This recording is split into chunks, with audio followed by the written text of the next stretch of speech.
my garage door. Above and behind it, the drywall has been falling for over 10 years, one piece at a time. Expecting a dusty environment, a mask is used.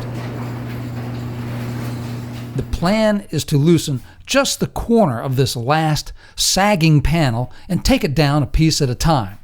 Here goes. Steady, steady.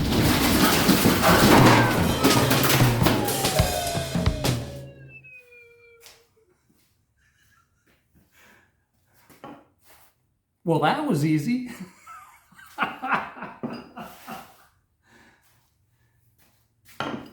What a hoot. I thought I might have to do a little bit of work.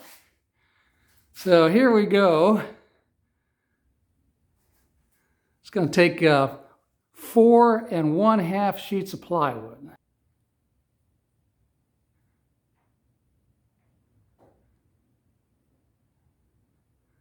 So there it is.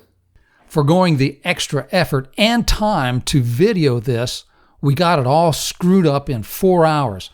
Yes, we are mighty men, men of action.